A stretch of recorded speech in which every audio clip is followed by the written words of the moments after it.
nibwo bwankuyeho imigozi zavuye se kuki zavuye kugushaka kw'Imana yonyine yambohoye ni Yesu wenyine wandoreye guhirwa mu ijuru mu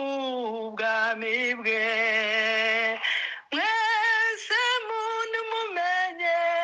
yuko umukiza wacu aje asanganira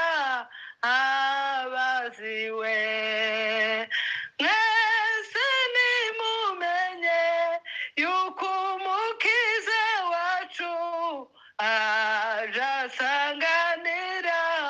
abaziwe suko nari mwiza habe namba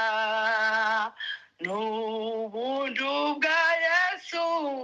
yangiriye yarambabarijwe kuri wa musaraba hamwe n'ibisambo by'abambuziho yarambabarijwe kuri wa musaraba hamwe n'ibisambo kandi iyo nibutse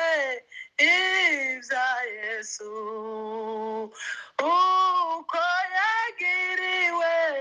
bamubamba binyibutsa ibyaha wenda kibi yakoze nijewe yazize n'umukiza binyibutsa ibyaha wenda kibi yakoze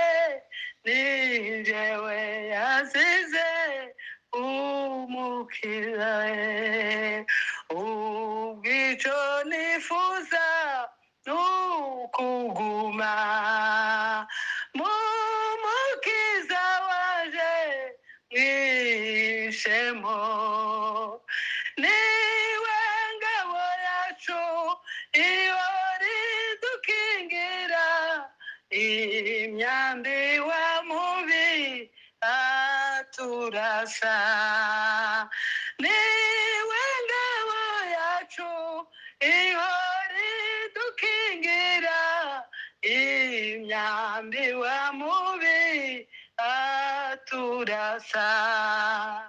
none ico ngusaze mwami Yesu ingeso wa mubi yananduje zashatse kubyuka zirimbura zicepe pore ntiyariwe n'ibya Yesu zashatse kubyuka zirimbura zicepe pore ntiyariwe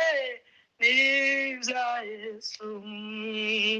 none maso yaje nawe matwi nawe munwa wanje mubiriwe mwese mushimishe uwankuye mu ngoyi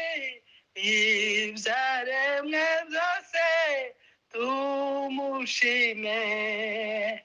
mwese mushimishe uwankuye mu ngoyi ibyaremwe byose tumushime haleluya.